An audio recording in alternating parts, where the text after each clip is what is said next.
decía Habacuc al principio que el conocimiento de la gloria de Dios va a cubrir la tierra como las aguas cubren el mar, y va a tener su recompensa por toda su sangre que vertió aquí en la cruz, y con los azotes y todo eso va a tener su recompensa en las bellas almas que van a vivir para siempre.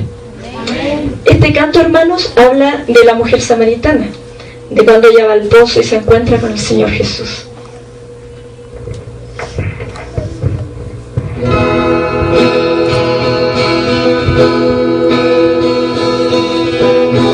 Un día por el cerro descendí,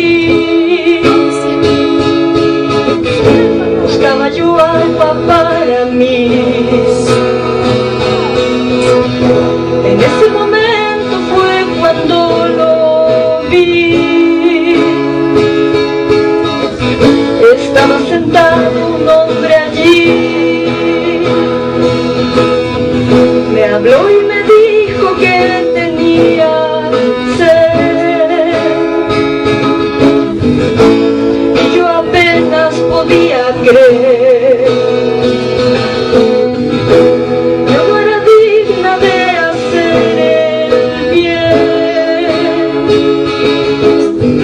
mis pecados pesaban sobre mí, y me ofreció el agua de su amor, un agua que me lava el corazón, y al probar lo dulce de su bendición, el agua de vida mora en mí.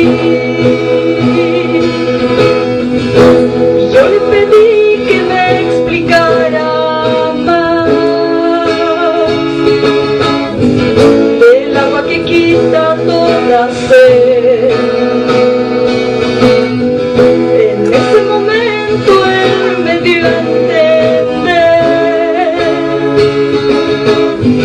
que el agua de vida era él. Con corazón lleno ahí le exclamé, buscando estaba para mí.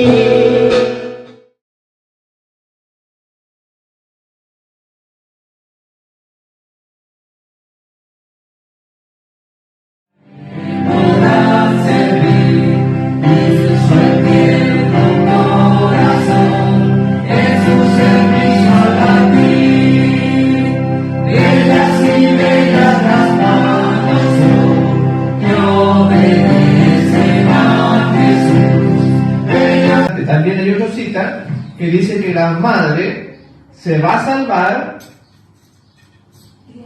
criando hijos. O sea, el padre tiene que, otro asunto, ¿no? Pero la madre dice que si hace una buena labor con su hijo se salva, ella también se va a salvar.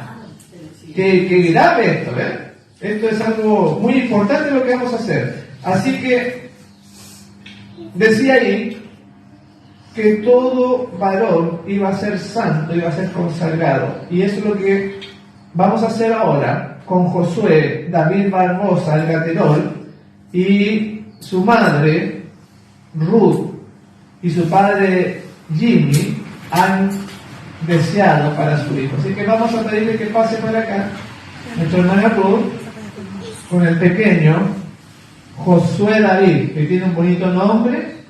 Pase por acá. Un nombre bíblico, el nombre de Josué. Ya nosotros sabemos que los niños van cambiando, a veces pueden ser inquietos, pero a veces esa fuerza, ese vigor encaminado para el Señor es tremendo. Así que vamos a orar por Josué, por lo que sus padres quieren para su vida, para su salvación, para que sea un hombre de Dios, un siervo del Señor. Vamos a orar. Nuestro bendito Padre Celestial, vamos delante de ti en esta hora, respondiendo a esta familia, a este pedido de estos padres que desean consagrar a su hijo Josué para tu causa. Los niños amados y en su seno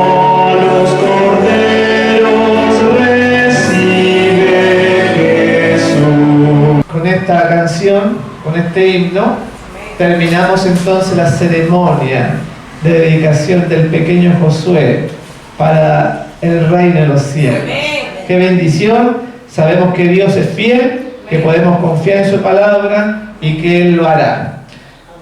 Bien, vamos a empezar el tema de esta mañana de sábado. Le agradecemos a los hermanos que se han conectado a nuestras cuentas de Facebook para el mensaje desde Chile a los distintos países y a los distintos hermanos del mundo que nos acompañan. Y vamos a iniciar el mensaje de esta mañana con el libro de Hebreos, en el capítulo 10 y versículo 35, que señala lo siguiente. Hebreos, capítulo 10, versículo 35. Un texto conocido que vamos a usar en esta hora. Dice así: no perdáis pues vuestra confianza, que tiene grande galardón, porque os es necesaria la paciencia, para que habiendo hecho la voluntad de Dios, obtengáis la promesa, porque aún un poquito, y el que ha de venir vendrá, y no tardará, mas el justo vivirá por fe. Y si retrocediere, no agradará mi alma. Pero nosotros no somos de los que retroceden para perdición, sino de los que tienen fe para preservación del alma. Gloria al Señor por eso, mis hermanos. El Señor va a venir, pero dice que algunos van a retroceder. Dice que falta un poquito, que Él vendrá, y dice que no tardará, como algunos la tienen esta promesa por tardanza. Y qué importante es mantener la fe hoy en día, con tanta dificultad, con tantos problemas, con tantos acontecimientos que están ocurriendo. Y ustedes pueden ver por doquier la delincuencia, la muerte, las guerras, ahora esta nueva guerra allá en Israel, que se están sumando más países, y que ese evento que la detonó, esa invasión que se hizo al pueblo de Israel, donde murieron solamente en una fiesta, murieron 260 personas. Si ustedes no han visto lo que ha sucedido, y que fue en día sábado, muy importante, porque hay promesas de Dios. Hay promesas, y uno piensa, y me preguntan por internet, ¿por qué pasó esto? ¿Por qué el pueblo de Israel fue arrasado? Se metieron por la frontera, cayeron en parapente, en paracaídas, con misiles que destruyeron los cohetes en realidad, porque los misiles son dirigidos, los cohetes los tiraban y se acababa el combustible y descendían. Y eso es lo que tengo en la firmadora de y los cohetes van cayendo con la rotación, con la gravedad, y entonces por eso le intercepta este domo de hierro, que así se le llama. Y dice la Biblia que nosotros no somos de los que retrocedemos. Cuando la persona no retrocede, entonces está ese cerco protector de Dios. ¿Y por qué entonces pasó esto en Israel? Y murieron tantas personas. ¿Fue el día de la expiación? ¿Cómo? ¿Fue el día de la expiación? No, estaba en la fiesta de Sukkot, que se llama, en las cabañas. Sí, y fue el día sábado, el enemigo sabía eso. Vamos a cambiar las pilas, si me espera un poquitito. Y vamos a leer entonces Josué capítulo 7, mientras tenemos este problema técnico.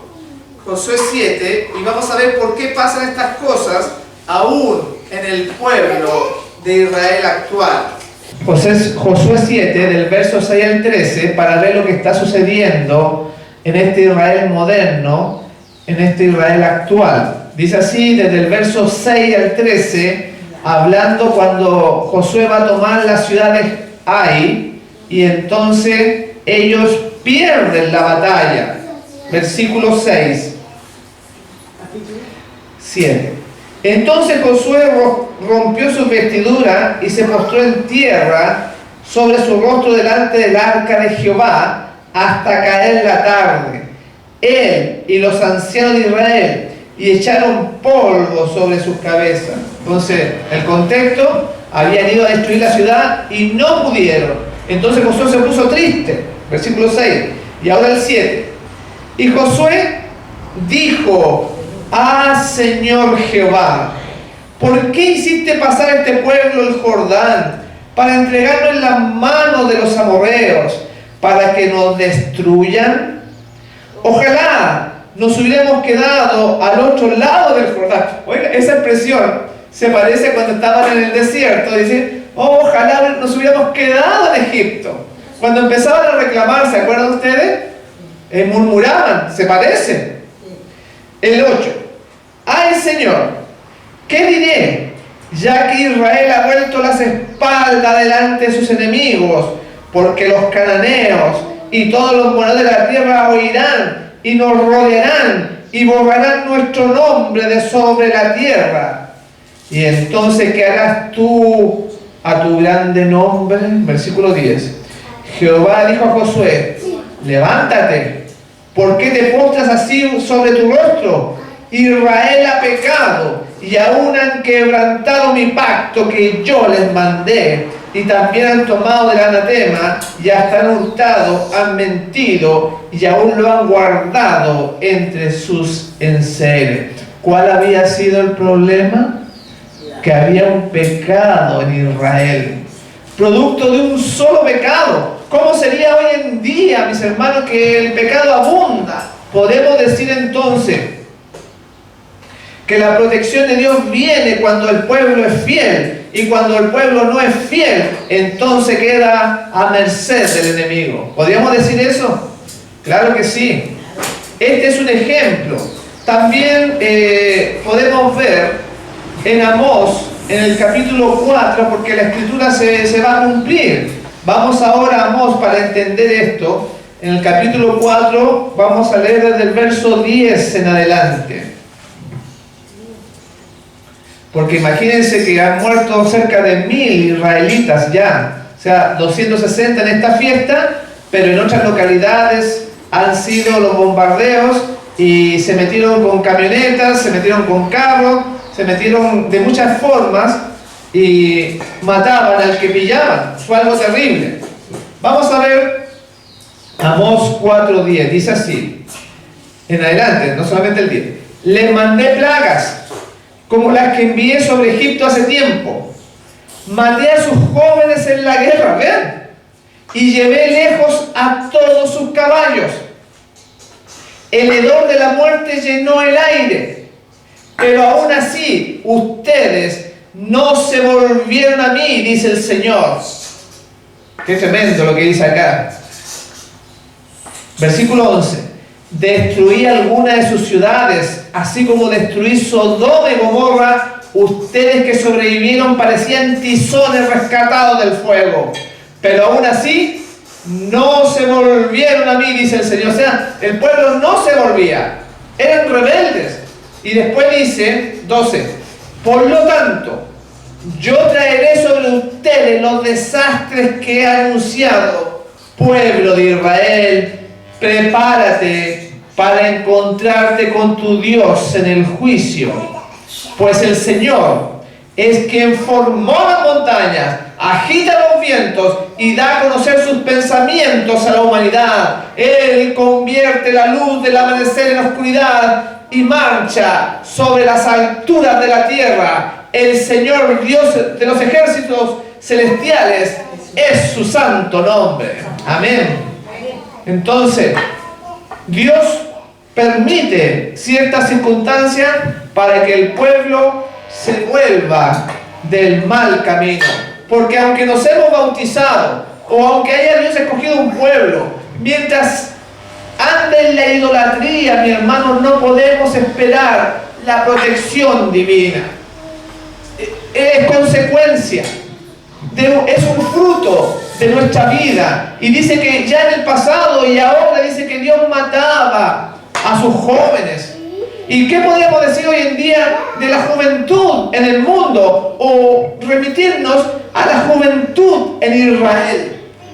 ¿Qué estaban haciendo ese día sábado cuando secuestran a muchas personas y matan a 260 y el número ha aumentado? Estaban en la idolatría. Vamos a ver un pequeño video ahora que está ahí, donde muestra este asunto de ese día, poquitas horas cuando empiezan a caer los parapentes y la gente estaba bailando, estaba tomando alcohol, estaba como en el Sinaí, cuando Aarón baja, el pueblo estaba en fiesta en un día santo. Vamos a ver este video para recordarnos un poco. Festival termina en tragedia. En la frontera de Gaza e Israel se celebró un festival de música con motivo del Sukkot, una celebridad judía. Cientos de personas acudieron cuando el grupo Hamás irrumpió y tomó a varios de ellos como rehenes. Autoridades israelíes reportaron que en el lugar hallaron más de 200 cuerpos y hay varios desaparecidos. El ataque de Hamás en Israel es considerado el más sangriento de los últimos años. Ahí está la gente, pueden ver que está con alcohol, y ahí esos puntos que se ven en el cielo, ya vienen cayendo los terroristas. Vienen bajando y la gente ahí bailando el día sábado, y ahí ahí van corriendo ya, y al que pillaban lo ametrallaban. ¿Cómo es posible que pase eso en el pueblo de Israel? ¿Se dieron cuenta de un detalle? Cuando empieza el video, aparece un Buda, una estatua, ¿lo pueden ver ahí? Que está ahí comienza el video y ahí vienen los parapentes. Festival No, sí, pero dale nomás, no déjalo correr. Ahí están bailando y ahí no se alcanza a ver por la pantalla, pero ahí vienen bajando los terroristas. Páralo, por favor. Déjalo ahí. Entonces, mis hermanos, la Biblia menciona que Josué fueron derrotados porque había pecado en el campamento. Y miren lo que estaba haciendo el pueblo de Israel. Ahí, en esta fiesta en el Negev, allá en Israel, donde días antes, en el Yom Kippur, en el día de la expiación, ustedes saben, primero viene la fiesta del perdón y después viene la fiesta de los tabernáculos. Pero antes de eso, el día 10 del séptimo mes, en Jerusalén y en algunas ciudades, en Tel Aviv específicamente, había este movimiento de los colores. Que este homosexualismo, ustedes saben, allá en Israel, diciendo que ellos no iban a celebrar ni una cosa, y que si usted celebraba ahí le iban a dar puñetazo. 10 días antes, en la tierra de Israel, en Tel Aviv. Después este mismo grupo de personas, que ustedes saben cómo se visten, cómo se pintan, imagínense por las calles de ahí, que celebran el Día del Orgullo. Ustedes saben, ¿no? Ese día que celebran por ahí esta gente. Y se fueron a Jerusalén a golpear a todos aquellos que estaban celebrando las fiestas del Señor. Imagínense cómo están las cosas. Y aquí vemos ahora que la gente danzaba, bailaba ahí delante del Buda. Quizás alguno puede decir no tenía entendimiento, pero claro, porque hay engaños. Y algunos dicen no, que eso era en Brasil, por ejemplo. Pero vean ustedes que vamos a ver, fíjense la estructura abajo, es como cuadradita, fíjense la estructura, porque es la misma que vamos a ver ahora, que sucedió poquitas horas antes de esta fiesta que estaban haciendo allá en Israel de hoy. Dale, por favor.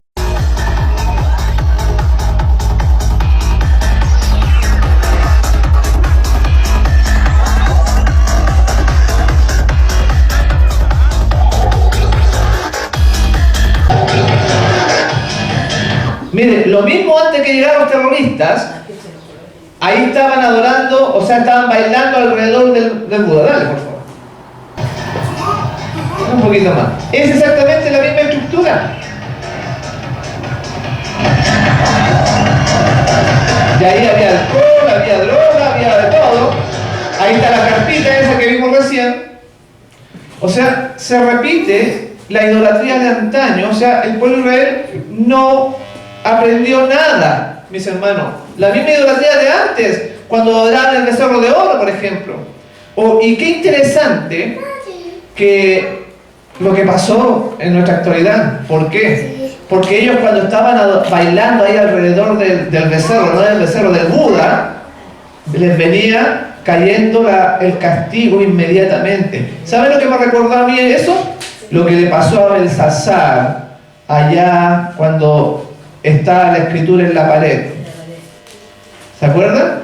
Que Dios le dio la condenación y al poquito tiempo ya venían los ejércitos, entraron y lo mataron. Igualito que esto. Pero esto es ahora. Vamos a leerlo en Daniel 5. Daniel 5. Hablando de este acontecimiento que ocurre ahí cuando sacan los vasos santos, los vasos sagrados que se robaron del templo. En el versículo 1 de Daniel 5 dice: el rey Belsasar hizo un gran banquete a 1000 de sus príncipes y en presencia de los 1000 bebía vino. Belsasar, con el gusto del vino, mandó que trajesen los vasos de oro y de plata que Nabucodonosor, su padre, había traído del templo de Jerusalén. Esa era una abominación eso. Para que bebiesen en ellos el rey, su grande, su mujer y su concubina. ¿Se acuerdan? Vamos a saltar al versículo 5. En aquella misma hora, cuando ellos estaban haciendo esta abominación, en aquella misma hora aparecieron los dedos de una mano de hombre que escribía delante del candelero sobre lo encalado de la pared del palacio real. Y el rey veía la mano que escribía. Ahí mismo, en el momento de la abominación, de estos bailes, de esta fiesta, ahí mismo vino la mano de Dios.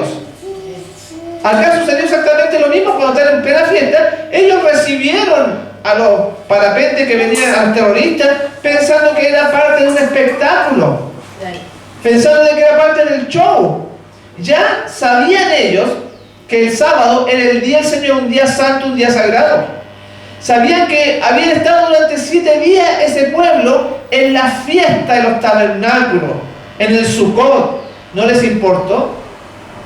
No les importó. Así mismo como a Belsasar no le importó sacar los vasos del templo del Señor y usarlo ahí como un vaso cualquiera.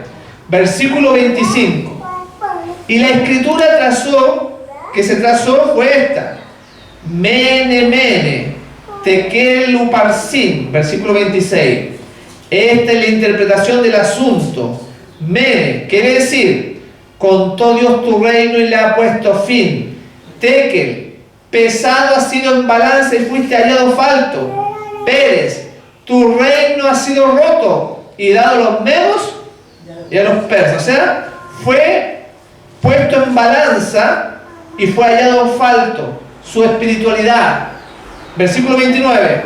Entonces mandó Belsasar vestir a Daniel de púrpura y poner en su cuello un collar de oro y proclamar que él era el tercer señor del reino. La misma noche fue muerto Belsasar, rey de los caldeos, y Darío de Media tomó el reino siendo de 62 años.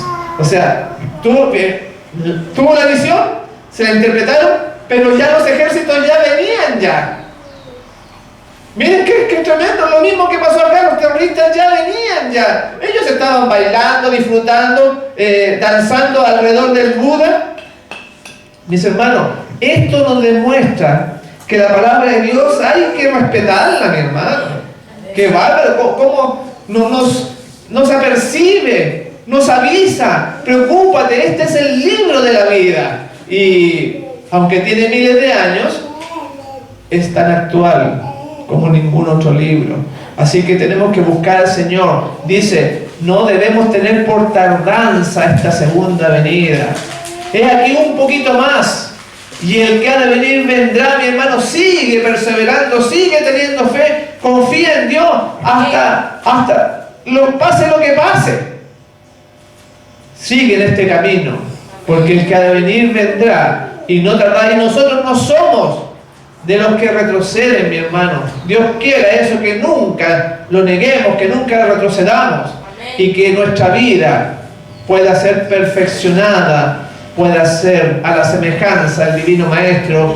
Y dice acá en Testimonios, tomo 1, página 3, dice, porque esto tiene que ver también con los dirigentes, con los que guían una nación, en que permiten ciertas leyes que van en contra de Dios. Imagínense hacer fiesta el día sábado en un pueblo tan religioso, ¿no? Pero vamos a aplicarlo también a nosotros como iglesia. Dice, pero si los que ocupan puestos de responsabilidad pasan por alto los pecados del pueblo, su desagrado pasará sobre ellos. Miren, y eso no solamente a los dirigentes. Si usted sabe algo malo, dice, y usted hace la vista gorda, como están haciendo acá los dirigentes, dice que el pecado pasará sobre nosotros. Voy a leerlo de nuevo.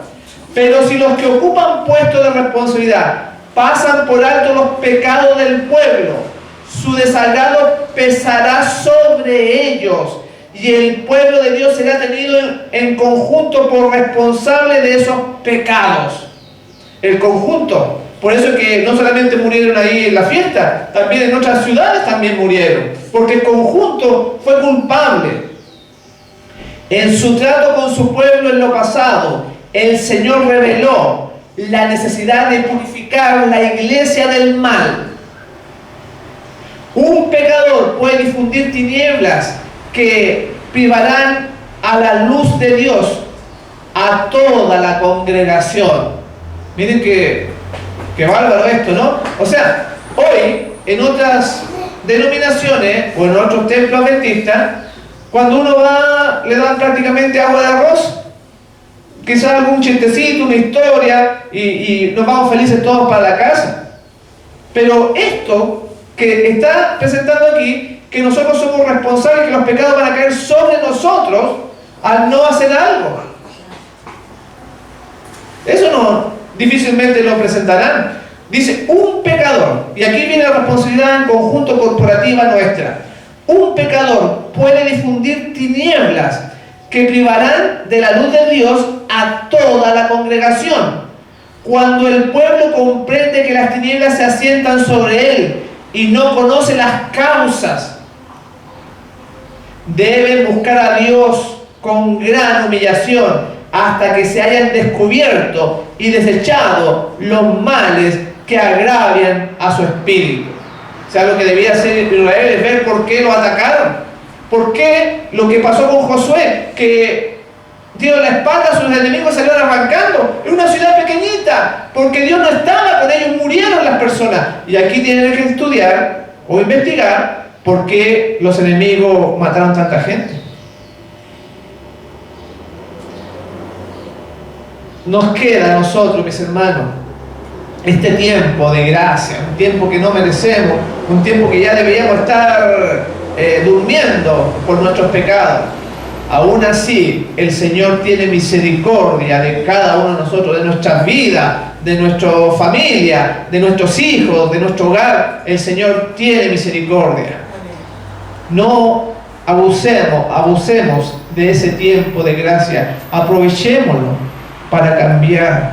Aprovechémoslo para ser distintos, para ser como ese discípulo, el discípulo amado, que dice la Escritura que había muerto al yo, había sido transformado después de ser un hijo del trueno, junto con Santiago, su hermano. Y ese debía ser nuestra preocupación, estar con el Señor. Y va a ver que Él va a poner un cerco, va a cumplir su palabra como en antaño. Dice así de Juan: al discípulo amado le fueron concedidos exaltados privilegios como difícilmente se le ha confiado a mortales. Sin embargo, tuvo que volverse tan semejante al carácter de Jesús que el orgullo, vean por favor, que el orgullo no encontraba ningún lugar en su corazón. Su humildad no consistía en mera profesión, era una gracia que lo envolvía tan naturalmente como lo envuelve la ropa. Era natural ser humilde para él. ¿Usted ha visto personas orgullosas? ¿Usted ha visto, ¿no es cierto?, que se nota la altivez de los ojos, la altivez de corazón, que se creen más y miran en menos? Había anonadado el yo, Juan. Por eso que es representante de los 144.000. Él había logrado el carácter de Jesús en su vida.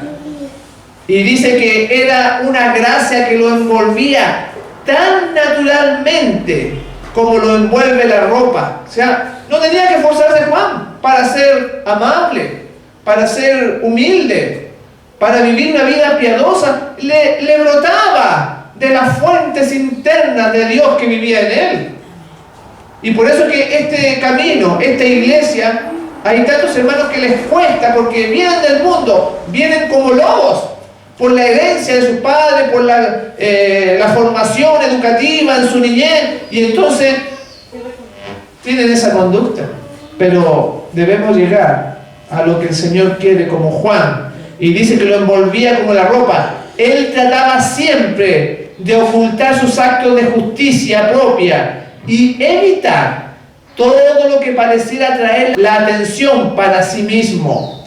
En su evangelio, Juan menciona al discípulo a quien Jesús amaba, pero esconde el hecho de que esa persona honrada era él mismo. Cuando él dice el discípulo amado, se está refiriendo a él mismo, pero ni siquiera da su nombre, porque había anonadado el yo, había nacido de nuevo. Toda su vida era para Jesús, se había enamorado del Maestro. Y cuando uno se enamora del Maestro, automáticamente sale toda esta idolatría, mi hermano, toda esta mundanalidad, todo este deseo de agradarse a sí mismo. Que ese pensamiento y esa enseñanza pueda ser completa en nuestra vida, mis hermanos, que no nos conformemos con venirnos a sentar y entonces esperar sábado tras sábado la venida del Señor, sino que cuando llegue ese momento analizarnos a nosotros mismos, si acaso nuestro corazón es humilde o es orgulloso. Y el orgullo fue también lo que provocó la caída de Lucifer. En la iglesia hay pecados que son visibles, pero se pone dirigente, se ponen puestos, diácono, director misionero, anciano, y se nota que la persona es orgullosa en tratarla. Y aún así se hace vista gorda de esos pecados y se ponen y se paran aquí adelante. Por eso que Dios tenga misericordia de nosotros y mantengamos esta fe a pesar de lo que está sucediendo en el mundo. Y se cumplirá esta palabra con la cual comenzamos diciendo: no pierdas vuestra confianza, mi hermano, que tiene una gran recompensa, un grande galardón, porque os es necesaria, dice, la paciencia. Tenemos que ser pacientes para que, habiendo hecho la voluntad de Dios, obtengáis la promesa, que pongamos nuestra vida como el Señor la escribió en su santa palabra, porque aquí un poquito, y el que ha de venir vendrá y no tardará. Gloria al Señor. El Señor ya viene y viene por su pueblo que le ha estado esperando y preparándose para su segunda venida. Me despido, mis hermanos, en esta mañana, terminando este sermón, deseándoles que el Señor les acompañe hoy y por toda la eternidad, porque Él nos va a dirigir, nos va a conducir aún más allá de la muerte, por siempre, jamás. El Señor estará con su pueblo. Dios les bendiga.